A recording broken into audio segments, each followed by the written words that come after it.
Le président de la République a échangé hier avec les membres de la mission économique israélienne en Côte d'Ivoire. Cette mission, qui a achevé sa visite aujourd'hui, est conduite par le gouverneur de la Banque centrale d'Israël. Les Israéliens sont venus en Côte d'Ivoire scruter la possibilité d'investissement dans le pays. Le compte-rendu d'Awa Touré. Fin de mission pour l'ambassadeur de Tunisie en Côte d'Ivoire. Le diplomate tunisien est venu faire ses adieux au président de la République, Alassane Ouattara. L'ambassadeur Nasser Boali a salué le travail accompli par le chef de l'État pour relancer la Côte d'Ivoire et ses efforts en faveur de la paix dans la sous-région ouest-africaine. J'ai dit à son Excellence, Monsieur le Président, que durant mon séjour ici, qui était très court, j'ai pu quand même observer avec intérêt, avec attention, les réussites réalisées par la Côte d'Ivoire sous son leadership.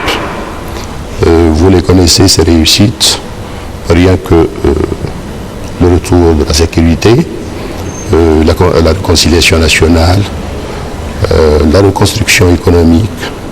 Aujourd'hui, la Côte d'Ivoire retrouve sa place sur la scène internationale et régionale. L'élection de son Excellence, le président Ouattara à la tête de la CEDEAO est un témoignage vivant. Son rôle également agissant sur les questions qui concernent la sous-région.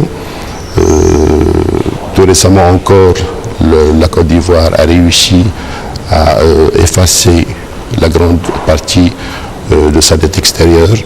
Ce sont les prémices qui vont permettre à la Côte d'Ivoire d'avancer et de gagner le statut de pays émergent dans les prochaines années.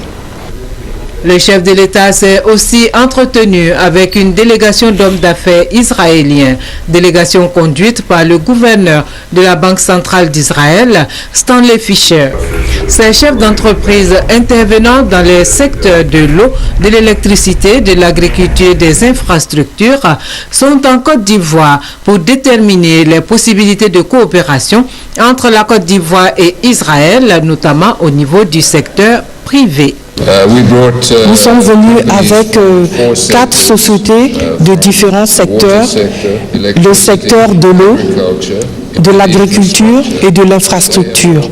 Ils ont déjà discuté avec des officiels et des hommes du secteur privé par rapport aux lieux, les endroits où le gouvernement ivoirien veut avancer, les sujets qui intéressent le gouvernement ivoirien.